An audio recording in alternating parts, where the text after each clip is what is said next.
Alors, qu'est-ce que c'est que la gestion de projet? Alors déjà, on lance un projet quand on a quelque chose à construire. Quelque chose à construire de nouveau qu'on n'a jamais fait avant. Et donc, on va passer par un certain nombre d'étapes qui vont sécuriser notre démarche. Ce qui est aussi un projet, c'est, bien sûr, c'est du bon sens. Mais le bon sens, c'est pas suffisant. Si vous n'avez pas une méthodologie, on va sans cesse reproduire les mêmes erreurs. Les erreurs de communication, les erreurs de planification, des erreurs de justification du projet. Pourquoi est-ce qu'on lance ce projet? Pourquoi est-ce qu'il faudrait qu'on l'arrête? Toutes ces questions-là, on les voit dans des méthodes de gestion de projet qui sont articulées, qui sont internationalement reconnues et qui nous permettent de ne pas repartir de la page blanche tous les jours. Donc, gérer un projet, bien sûr, c'est du bon sens, mais c'est d'abord une méthodologie. Ne repartons pas de la page blanche, il existe des choses extraordinairement structurées qui sont issues de l'expérience de milliers de praticiens à travers le monde.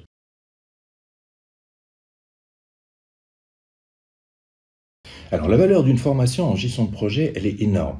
Parce que évidemment, on peut faire ça avec notre cœur, on peut faire ça avec nos tripes, avec notre bon sens, mais ce n'est pas suffisant.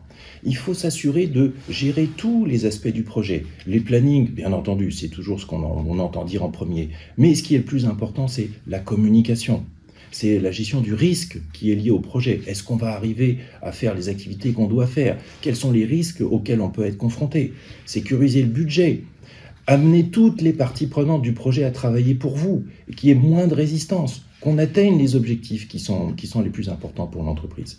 Eh bien ça, c'est ce qu'on apprend en gérant un projet à travers des formations à la gestion de projet, comme par exemple Prince 2 ou PMP, qui sont des méthodes internationalement reconnues, adoptées par des milliers de personnes dans le monde. Voilà ce que vous apporte une formation à la gestion de projet.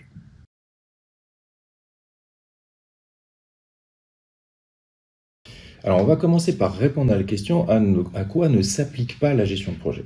La gestion de projet ne s'applique pas à l'amélioration de choses qui existent, l'amélioration d'un processus, ce genre de choses-là. Ça, c'est pas du projet, c'est de l'amélioration continue avec des méthodologies comme Lean Six Sigma, dont on aura certainement l'occasion de reparler.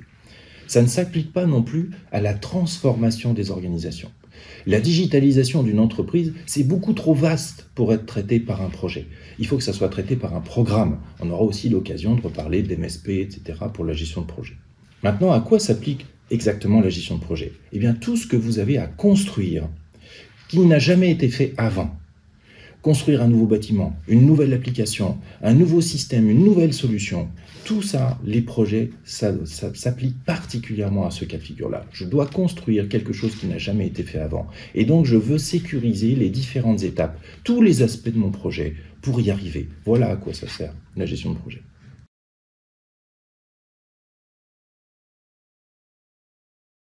Alors pourquoi faire une formation certifiante chez Skills4All et en digital learning? Il y a plusieurs raisons. La première, c'est que nos formateurs, ils sont tous opérationnels. Ce ne sont pas juste des formateurs. Ils ont tous eu des missions à remplir en entreprise. On est tous des anciens managers, tous des anciens chefs de projet, des SI, consultants, etc. Donc ce qu'on enseigne, on l'a mis en œuvre d'une manière opérationnelle chez un client ou dans notre propre entreprise. Et ça nous a donné à un moment donné envie de faire de la formation et de partager ces informations-là.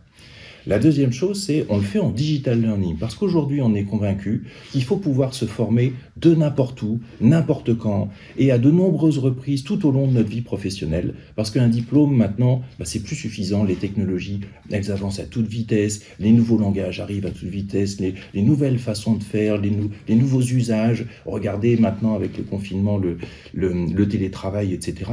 Notre environnement professionnel avance à toute allure, et donc il faut se former, et idéalement se certifier tout au long de sa vie professionnelle pour montrer à tout le monde qu'on est compétent sur un domaine, qu'on est reconnu par le marché sur le domaine.